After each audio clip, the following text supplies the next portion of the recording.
Well, here we have a pause on the EV mandate or the electric vehicle availability mandate regulation that the federal Liberals had put in a couple of years ago.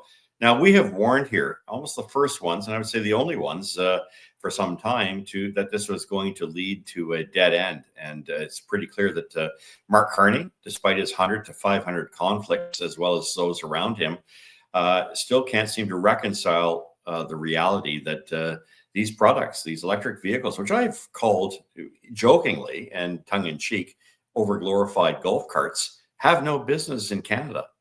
Yes, you can buy them, and yes, you can pretend you're trendy and cool by having one. But it's been 5, 10 years. Most people just say, let's move on. But let's look at what the United States has done. Our largest destination for exports of Canadian-built automotive, 90% of whatever we produce here, we've written many blogs on this, is going to a country that no longer has an electric vehicle mandate and can build their own, thank you, or can actually bring some in from other parts of the world, not China just yet, but I'll get to that in a moment. The reality is that Mark Carney and his cabinet is going to give a 60-day pause so they can study it. There's nothing to study. Numbers for EVs have dropped 40% in terms of take-up from this time last year. What's the difference? There is no subsidy, no money. So when people don't get the ability to mooch off other people, off other taxpayers, so they can drive around these virtue signaling devices on wheels, they don't want them because they're not practical. And of course, some will say, well, they're great for the city. I got news for you. If you're in the city, use an e-bike. Better yet, use public transport. Your taxes and mine goes to pay for a lot of that. Let's stop trying to virtue signal our way out of this and buy products from around the world or buy things that no one wants. The internal combustion engine sales, I should point out with a smile on my face, up almost 18% year over year. People anticipate that the harsh reality of a Marxist-led government with Marxist ideas, like the net zero Carney clan, is going to actually prevent you from getting an internal combustion engine, which you desperately need to get from point A to point B. Now, yeah, I know people want pickup trucks, and I think I heard Flavio Volpe represents the Canadian auto parts manufacturers in Canada, referring to internal combustion engines as dinosaurs. He said this last week, of course, only the CBC.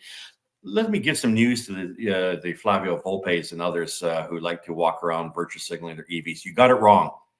There is no market for this. There will be no market for this. If there is to be a market for this, these over-glorified golf carts, it'll be from China, who can produce it a lot cheaper than we can and flood the world as they are now starting to do in Europe.